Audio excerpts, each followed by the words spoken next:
नमस्कार दोस्तों, आप सभी का बहुत बहुत स्वागत है उत्तर पाठशाला में। आई होप आप सभी लोग घर पर होंगे, सुरक्षित होंगे। तो आज है 22 जुलाई और आज हम करने वाले हैं 22 जुलाई से रिलेटेड सभी करंट अफेयर्स का डीपली डिस्कशन, जो आपके एग्जाम पर्पज से बहुत ज्यादा इंपॉर्टेंट है। तो दोस्तों, अगर आपको ये वीडियो पसंद आती है तो वीडियो को लाइक करें, शेयर करें और हमारे चैनल उत्तर पाठशाला को सब्सक्राइब करें। आप बेल आइकन को जरूर प्रेस कीजिएगा दोस्तों, जिससे चैनल से रिलेटेड सभी नोटिफिकेशन आपको सबसे पहले मिल सकें। आप हमें ट्विटर, फेसबुक और इंस्टाग्राम पर भी फॉलो कर सकते हैं। हमारे सभी सोशल हैंडल्स के लिंक इस वीडियो के डिस्क्रिप्शन में दिए हुए हैं।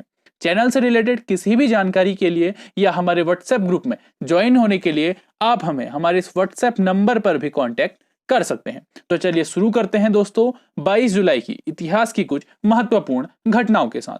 22 जुलाई सन 1731 को स्पेन ने वियना संधि पर हस्ताक्षर किए थे। 22 जुलाई सन 1947 को संविधान सभा ने तिरंगे को देश के राष्ट्रीय ध्वज के तौर पर अंगीकार किया था। 22 जुलाई 1969 को सोवियत संघ ने स्पुतनिक 50 और मोलनिया 112 संचार उपग्रह का प्रक्षेपण किया था। 22 जुलाई 1981 को भारत के पहले भूस्थिर उपग्रह एप्पल ने कार्य करना शुरू किया था। 22 जुलाई 1988 को अमेरिका के 500 वैज्ञानिकों ने पेंटागन में जैविक हथियार बनाने के शोध का बहिष्कार करने की प्रतिज्ञा ली थी। 22 जुलाई 1999 को अंतर्राष्ट्रीय श्रम संगठन द्वारा समान कार्य के लिए समान पारिश्रमिक की कार्य योजना लागू हुई थी। तो ये थी 22 जुलाई की कुछ इतिहास की महत्वपूर्ण घटनाएं।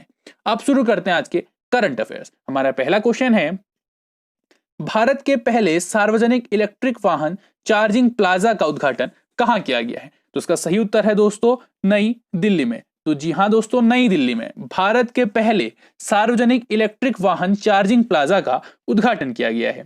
केंद्रीय विद्युत नवीन और नवीकरणीय ऊर्जा मंत्री आर.के. सिंह द्वारा नई दिल्ली के चेम्सफोर्ड क्लब में भारत के पहले सार्वजनिक इलेक्ट्रिक वाहन चार्जिंग प्लाजा का उद्घाटन किया गया।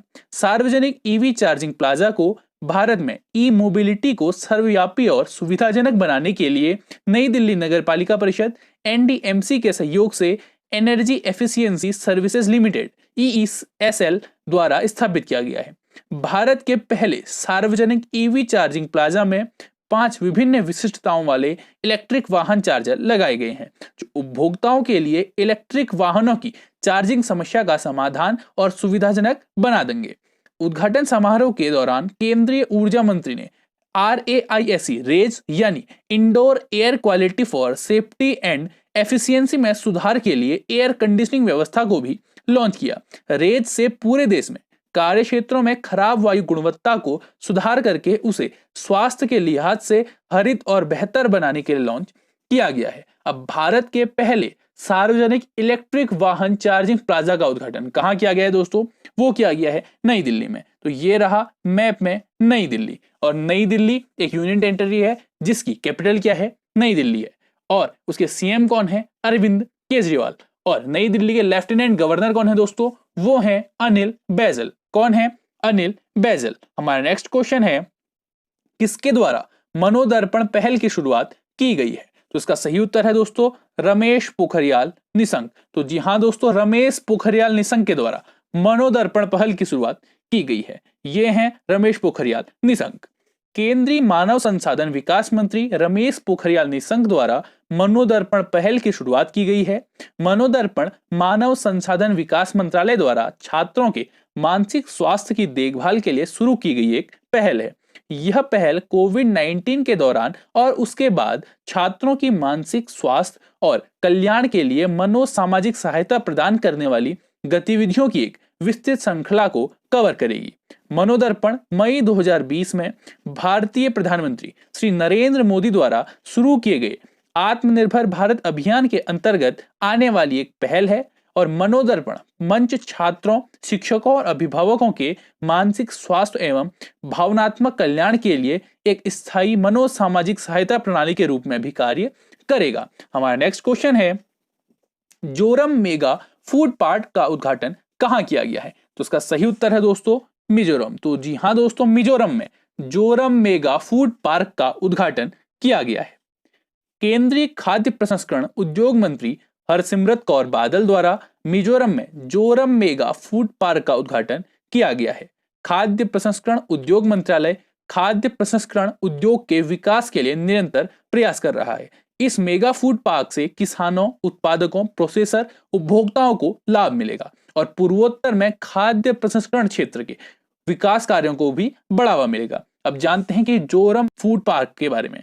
अब जोरम मेगा फूड पार्क 5,000 लोगों को प्रत्यक्ष एवं अप्रत्यक्ष रोजगार देगा और लगभग 25,000 किसानों को लाभान्वित करेगा। यह मेगा फूड पार्क अपने यहाँ अवस्थित लगभग 30 खाद्य प्रसंस्करण इकाइयों में तकरीबन 250 करोड़ रुपए के अतिरिक्त निवेश का लाभ उठाएगा और जिससे यह सालाना लगभग 500 करोड़ रुपए का कारोबार करने लगेगा। इस मेगा फूड पार्क में ड्राई वेयर हाउस की क्षमता 3,000 मीट्रिक टन होगी, जबकि कोल्ड स्टोरेज की क्षमता 1,000 मीट्रिक टन होगी। अब जोरम मेगा फूड पार्क का उद्घाटन कहाँ किया गया दोस्तों? वो किया गया है मिजोरम में। तो ये रहा मैप में मिजोरम। मिजोरम की कैपिटल है दोस्तों आइजोल और वहां के मुख्यमंत्री हैं दोस्तों जोराम थंगा। कौन है दोस्तों? जोराम थंगा। और वहां के गवर्नर हैं PS श्रीधरन पिल्लई। कौन है दोस्तों? PS श्रीधरन पिल्लई। हमारा नेक्स्ट क्वेश्चन है, CBDT ने किस मंत्रालय के साथ डाटा साझा करने के लिए समझौता किया है? तो उसका सही उत्तर है दोस्तों MSME मंत्रालय के साथ। तो CBDT ने MSME मंत्रालय के साथ डाटा साझा करने के लिए समझौता किया है। अब यहाँ पे एक टर्म है CBDT, इसका फुल फॉर्म होता है दोस्तों central board of direct taxes. तो केंद्रीय प्रत्यक्ष कर बोर्ड CBDT ने भारत सरकार के सूक्ष्म, लघु और मध्यम उद्यम मंत्रालय के साथ एक समझौता ज्ञापन पर हस्ताक्षर किए हैं। इस MOU के अनुसार CBDT द्वारा MOMSME के साथ आयकर रिटर्न ITR संबंधित जानकारी साझा की जाएंगी। MOMSME को मानदंडों के अनुसार साझा किए डाटा से उद्यमों की जांच करने तथा उन्हें सूक्ष्म, लघु और मध्यम श्रेणियों में वर्गीकरण करने में सुविधा प्राप्त होगी। दोनों संगठन डेटा विनिमय की प्रक्रिया को सुविधाजनक बनाने के लिए नोडल अधिकारी और वैकल्पिक अधिकारी नियुक्त करेंगे। CBDT और MOMSME के बीच किया गया समझौता दोनों मंत्रालय के बीच सहयोग और तालमेल के एक नए युग की शुरुआत का प्रतीक है।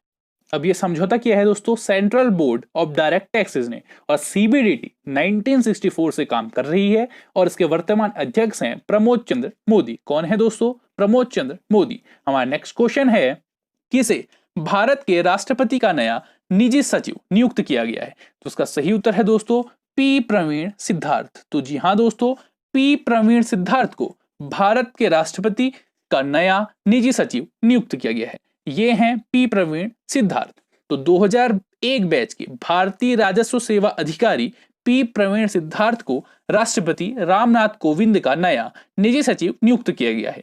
सिद्धार्थ पहले से ही राष्ट्रपति सचिवालय में स्पेशल ड्यूटी OSD के अधिकारी के रूप में सेवारत हैं। वह विक्रम सिंह की जगह लेंगे, जिन्हें अब शिपिंग मंत्रालय में संयुक्त सचिव नियुक्त किया गया है। हमारा नेक्स्ट क्वेश्चन है, हाल में आंद्रेस रुर्ले ने संन्यास लेने की घोषणा की है, उनका संबंध किस खेल से है? तो आंद्रेस रुर्ले का संबंध दोस्तों फुटबॉल से है।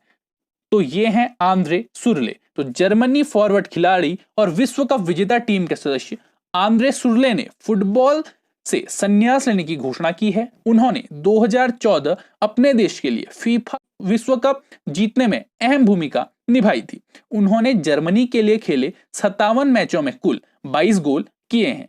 इसके अलावा वे 2013 से 15 तक चेल्सी के लिए खेले और 2015 में प्रीमियर लीग विजेता पदक भी जीता था दोस्तों। तो हमारा नेक्स्ट क्वेश्चन है, रक्षा मंत्रालय ने बारूदी सुरंग हटाने वाले उपकरणों की खरीद के लिए किसके साथ समझौता किया है? तो इसका सही उत्तर है दोस्तों BEML। तो जी हाँ दोस्तों, रक्षा मंत्रालय ने बारूदी सुरंग हटाने वाले उपकरणों की खरीद के लिए BEML के साथ समझौता किया है। तो रक्षा मंत्रालय की अधिग्रहण इकाई ने टैंक T90S/SK के लिए बारूदी सुरंग हटाने वाले उपकरणों की खरीद के लिए भारत अर्थ मूवर्स लिमिटेड के साथ एक अनुबंध पर हस्ताक्षर किए हैं। रक्षा मंत्री राजनाथ सिंह द्वारा टैंक T90S/SK के लिए बारूदी सुरंग हटाने वाले 1512 उपकरणों की खरीद की मंजूरी दे दी है। इस खरीद की अनुमानित लागत 557 करोड़ रुपए है। इन उपकरणों को T-90 टैंकों में फिट किया जाएगा, जिससे ऐसे टैंकों को बारूदी सुरंग बिछे क्षेत्रों में आसानी से आने जाने की सुविधा होगी। अनुबंध की खरीद और निर्माण शर्तों के तहत इन उपकरणों में इस्तेमाल होने वाले 50% पार्ट्स स्वदेशी होंगे और इसे 2027 तक पूरा करने की योजना है। इसके साथ साथ सेना की युद्ध क्षमता में भी सुधार किया जाएगा। इससे टैंकों के बेड़ों की गतिशीलता कई गुना बढ़ जाएगी और उनका दुश्मन के इलाकों में बिना नुकसान के काफी अंदर तक पहुंचना आसान हो जाएगा। हमारा नेक्स्ट क्वेश्चन है दोस्तों, हाल में प्रकाशित उपन्यास द एंड गेम किसके द्वारा लिखा गया है? तो इसका सही उत्तर है दोस्तों एस हुसैन जैदी। तो जी हाँ दोस्तों, एस हुसैन जैदी द्वारा लिखित द एंड गेम हाल ही में प्रकाशित हुआ है। तो ये है एस हुसैन जैदी द्वारा लिखी हुई नोवेल द एंड गेम। तो crime writer S Hussain Zaidi ने एक उपन्यास द एंड गेम लिखा है जो राजनीति, विश्वासघात और अकल्पनीय आतंक पर आधारित है। पुस्तक को हार्पर कॉलिंस इंडिया द्वारा प्रकाशित किया गया है। द एंड गेम पाठकों को काम पर जटिल राजनीतिक मशीनरी का क्लोजअप देता है, जिसमें राज्य सुरक्षा, रक्षा सेवाएं और खुफिया एजेंसियां जैसे एक्सप्लोसिव क्लाइमैक्स तक सभी शामिल हैं। जैदी ने black Friday, mafia queens of Mumbai, Dongri to Mumbai और बाइकुला टू बैंकॉक भी लिखा है। वह 26/11 के आतंकवादी हमलों के आधार पर एक HBO डॉक्यूमेंट्री टेरर इन मुंबई के सहयोगी निर्माता भी रहे हैं।